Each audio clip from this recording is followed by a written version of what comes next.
សួស្តីបងប្អូនទាំងអស់គ្នាថ្ងៃនេះផងដែរគឺខ្ញុំមានមេរៀនថ្មីមេរៀនទី1សម្រាប់អ្នកដែលគាត់ដៃថ្មីអញ្ចឹងណាជំហានដំបូងសម្រាប់អ្នកដៃថ្មីគឺមិនអាចភ្ជាប់កាតបានទេដោយសារអីដោយសារគាត់អត់ទាន់ធ្វើគ្រប់គោលការណ៍អញ្ចឹងមេរៀនទី2គឺខ្ញុំនឹងធ្វើវីដេអូពីរបៀបភ្ជាប់កាតសម្រាប់អ្នកនៅខ្មែរទាំង location នៅខ្មែរទាំងកាតខ្មែរនិយាយរួមទៅដាក់កាត ABA AC អីបានធម្មតាអត់បញ្ហាទេដោយសារឥឡូវវាបើក monetize យើងអាចភ្ជាប់កាតភ្ជាប់អីបានបងប្អូនអាចមើលតាមទរងដែលខ្ញុំផុសនឹងបានគឺបើកនៅស្រុកខ្មែរមែនបានខ្ញុំផុសបានខ្ញុំហ៊ានធ្វើវីដេអូឲ្យបងប្អូនមើលបើមិនបានទេគឺខ្ញុំស្ងាត់ដែរអញ្ចឹងណាអញ្ចឹងសម្រាប់ page នេះគឺខ្ញុំទុកចោលប្រហែល2-3 ខែដោយសារមានបញ្ហារវល់ច្រើនពេកអញ្ចឹងណាអញ្ចឹងសម្រាប់អ្នកដៃថ្មីគឺត្រូវមើលវីដេអូនេះឲ្យចប់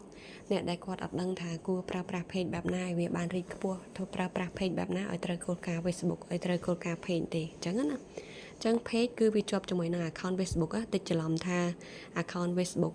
វាដូច page ដែរផ្សេងគ្នាណា account Facebook គ្រាន់តែជា admin ដែលជាប់នៅក្នុង page ដែលយើងប្រើប្រាស់ចង់ភ្ជាប់គ្នាទេអញ្ចឹងណាអ្វីដែលសំខាន់គឺប្រើប្រាស់ page ដើម្បីរកលុយ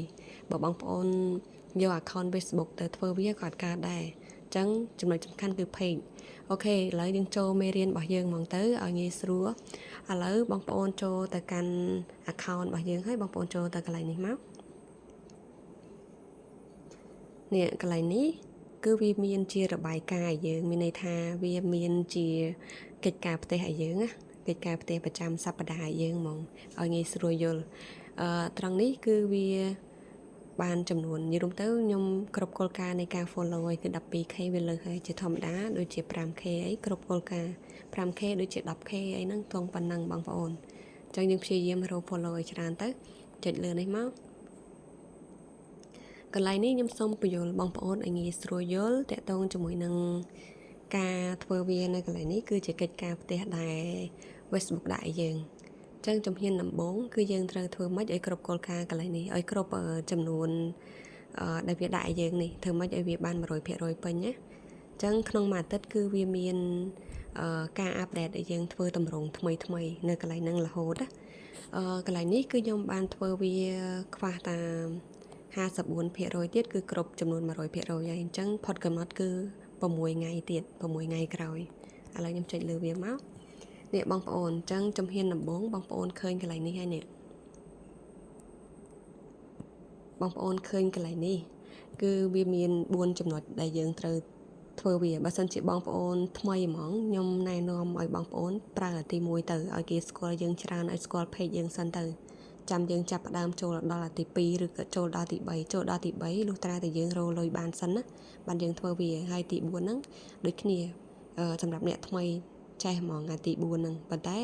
ជាយោបល់របស់ខ្ញុំសូមបងប្អូនធ្វើអាទី1ទៅល្អជាងអញ្ចឹងយើងចុចពីអាប់ដេតមកកន្លែងនេះគឺវាដាក់គោលការណ៍ឲ្យយើងហើយអញ្ចឹងបើសិនជាយើងចុចអាទី1គឺវាមានគោលការណ៍ទី1ទី2ទី3ទី4ឲ្យយើងខាងក្រោមនេះអញ្ចឹងគោលការណ៍ទី1នៅក្នុងរយៈពេលមួយសប្តាហ៍យើងធ្វើម៉េចឲ្យបាន follow ចំនួន10នាក់ follow ថ្មីមានន័យថា follow លើ page របស់យើងថ្មីចំនួន10នាក់អញ្ចឹងខ្ញុំធ្វើបាន9នាក់ហើយគឺខ្វះ1នាក់ទៀតគឺគ្រប់ complete ហ្មងហើយចំណុចទី1នេះហើយចំណុចទី2នេះគឺយើងផុសឲ្យបាន5ដងអញ្ចឹងខ្ញុំផុសបាន1ដងហើយគឺខ្ញុំខ្វះតែ4ដងទៀតគឺគ្រប់គោលការណ៍របស់វា complete ទី2អញ្ចឹងចំពោះទី3គឺខ្ញុំត្រូវបង្កើតវីដេអូ reel មានន័យថាត្រូវបង្កើតវីដេអូ reel ខ្លីៗវីដេអូបែបណាក៏បានដែរឲ្យតែបាន2វីដេអូអញ្ចឹងខ្ញុំផុសធ្វើម៉េចឲ្យបាន2វីដេអូក្នុងមួយសប្តាហ៍ហ្នឹងផុសថ្ងៃណាក៏បានដែរឲ្យតែក្នុងអំឡុងមួយសប្តាហ៍ដែលវាកំណត់ហ្នឹងអញ្ចឹងឲ្យបាន2វីដេអូគឺ complete ហើយចំណុចទី4នេះគឺយើងធ្វើម៉េចឲ្យបាន share follow សំទោសឲ្យបានlike comment share ឲ្យគ្រប់ចំនួន30សំទោសឲ្យគ្រប់ចំនួន300អ្នកអញ្ចឹងណាឲ្យគ្រប់ចំនួន300អ្នក300សរុបរួមទាំងអស់ទាំង like share comment ហ្នឹងឲ្យគ្រប់ចំនួន300ហ្នឹងគឺវា complete គឺវាគ្រប់គោលការណ៍ក្នុងមួយអាទិត្យហ្នឹងគឺខ្ញុំបានធ្វើវាគ្រប់គោលការណ៍ហើយអញ្ចឹង page របស់យើងកាលណាដែលយើងឧស្សាហ៍ធ្វើតាមចំនួនដែលវាដាក់ឲ្យយើងកំណត់នេះគឺវា page យើងកាន់តែរីកខ្ពស់ហ្មងនិយាយរួមទៅ page យើងកាន់តែរីកខ្ពស់ហើយកាន់តែ real មានអ្នកមើលច្រើនមានអ្នកតាមដានច្រើនហើយ page ល្អអញ្ចឹង Facebook វាមានការដាក់បន្ទុកឲ្យយើងទៀតណាបើសិនជាបងប្អូនធ្វើបានគ្រប់គោលការណ៍របស់វាគឺវាដាក់បន្ទុកឲ្យយើងរហូតអ ចឹងបើសិនជាបងប្អូនធ្វើវាចុចលើវាមកអានេះគឺយើងចុចបានខ្ញុំចុចហើយបន្ទាប់មកចុចកន្លែង switch account and invite friend ហ្នឹងមកបងប្អូនបន្ទាប់មកគឺមានអ្នក like page របស់យើងហើយបន្ទាប់មកបើយើងចង់ធ្វើមួយទៀតយើង copy link ឲ្យគេជួយ like page ជួយអីអញ្ចឹងទៅជួយ follow page អីអញ្ចឹងទៅគឺបាន10នាក់គឺគ្រប់គោលការណ៍ហើយទី2គឺយើងផុសយើងព្យាយាមផុសឲ្យគ្រប់ធ្វើម៉េចចំនួន5ដងឥឡូវខ្ញុំផុសអាហ្នឹងឲ្យបានមួយសិនន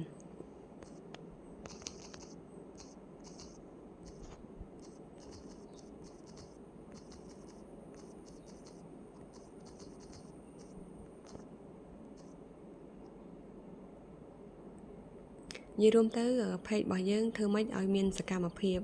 រាល់សប្តាហ៍ទៅល្អ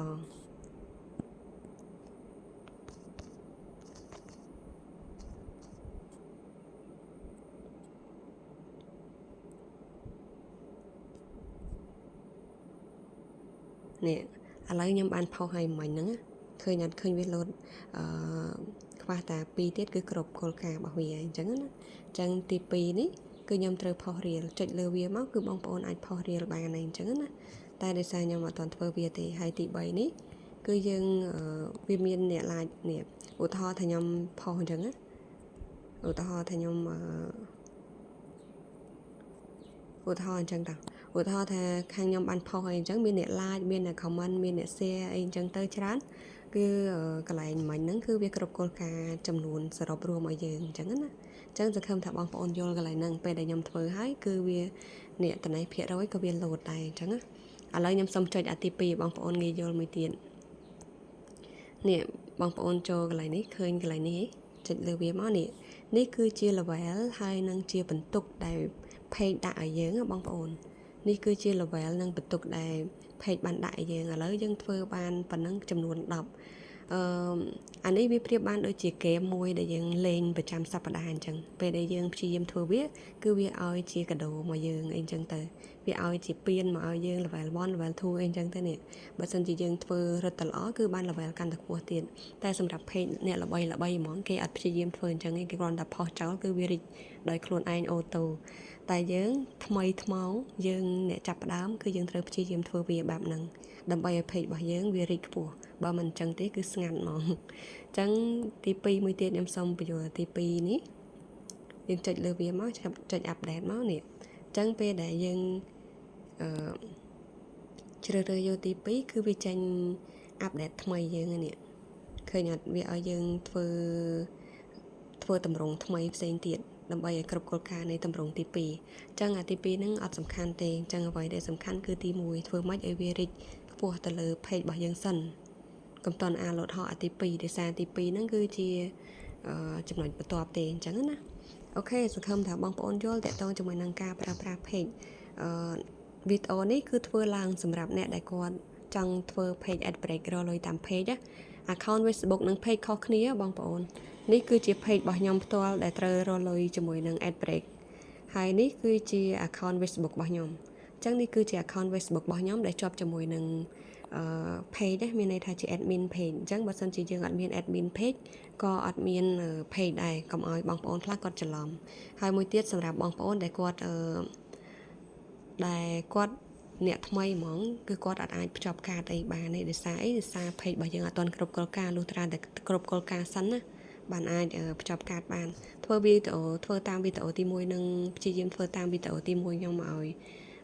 បានត្រឹមត្រូវក្នុងមួយសប្តាហ៍សិនទៅ